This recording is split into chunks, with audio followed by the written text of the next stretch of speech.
As a business owner, do you know what is intellectual property rights? If no, then this is the video for you, because in this video, I'll talk about intellectual property rights. So stay with us till the end.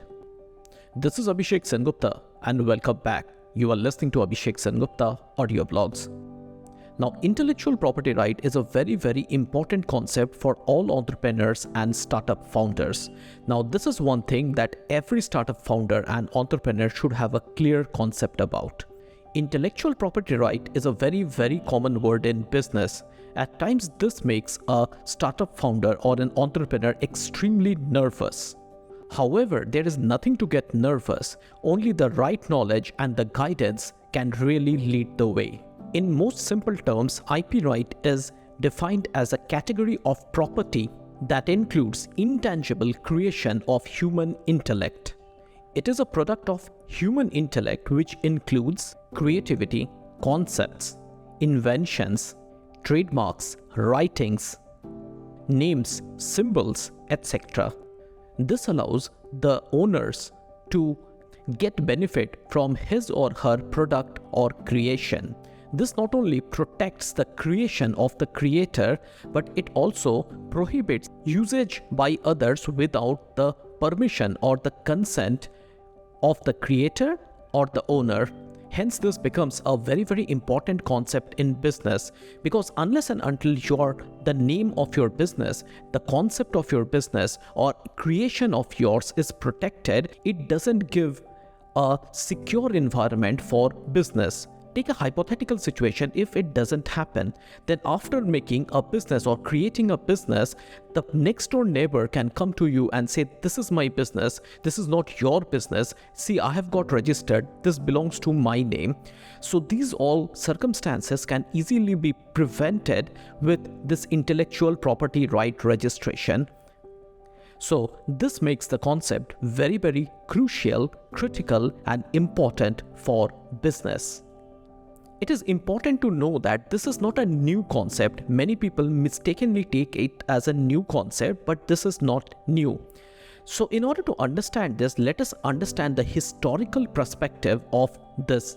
Now, this concept is believed to have started in the Renaissance period in northern Italy. In 1474, Venice issued a law protecting the product of the creator and giving exclusive right of that to the creator.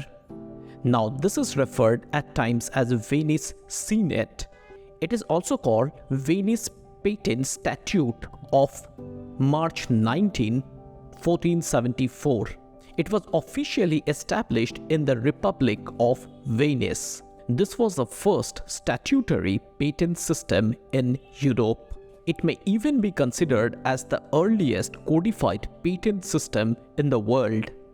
It was written in the old Venetian dialect. It mentioned that the patent may be granted for any new product or device, granted for any new and indigenous device not previously made, provided it was useful. Now, this principle still remains the basis of almost all intellectual property right laws.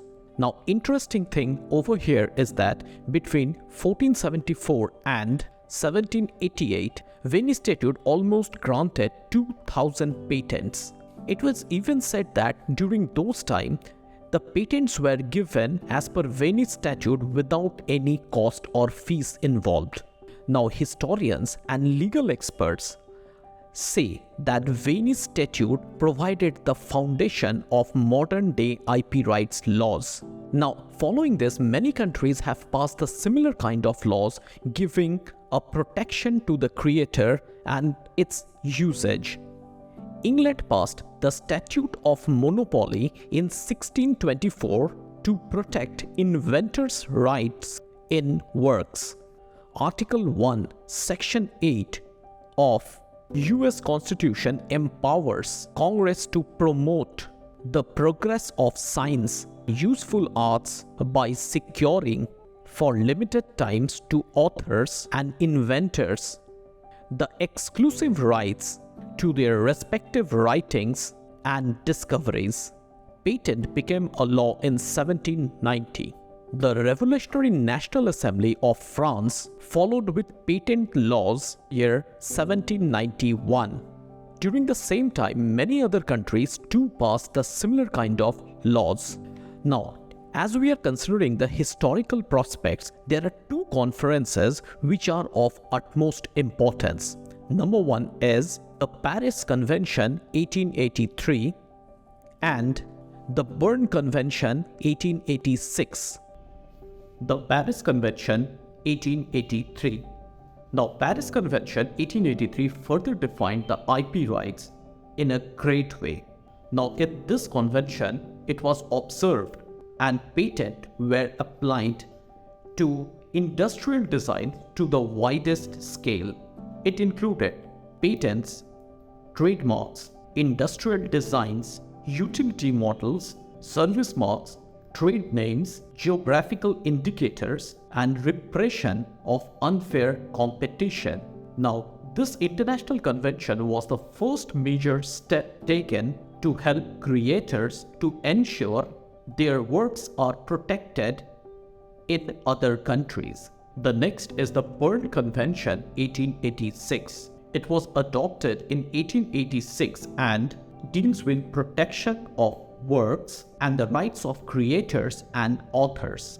It provides creators such as authors, musicians, poets, painters with means to control how their work are used, by whom they are used, and on what terms. This contains a series of provisions determining the minimum protection to be granted as well as the special provisions available to the developing parties that want the creation or the invention to be used. To the developing parties who want to use the invention or the creation. Now, this further strengthens the provisions of the intellectual property rights. Now, these are the historical prospects which have made the IP right laws of today. Now, these were the real foundations of the IP rights laws which lead to the today's law framework. Now, IP types are of different types, but majorly 6 types of IP rights are considered.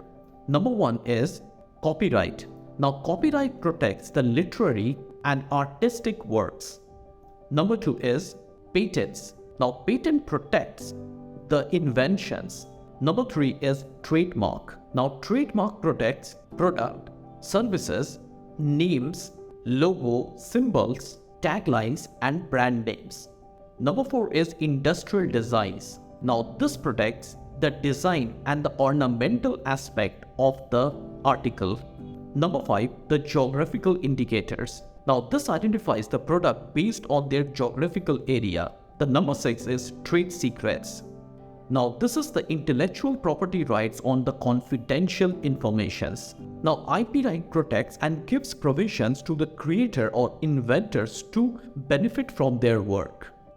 Now, businesses must plan for IP rights protection. Now, at times this might seem like an expensive and a time-taking step, but one must plan and go ahead with this. Now, this is important because, as I have already mentioned, that tomorrow someone else might come up and claim your work, as he or she might have registered that in his or her name. Remember, under such circumstances and in such situation, person who makes the first move wins. So you should be the first person to make the move in that direction. That's all for today. If you got a value from this episode, I request to like, share, and subscribe. To my Apple Podcast listeners, I request for a review. I want an honest review how my podcast is helping you and enhancing your life. I'll be back with many such episodes. Till then, stay tuned, stay connected, have a great day.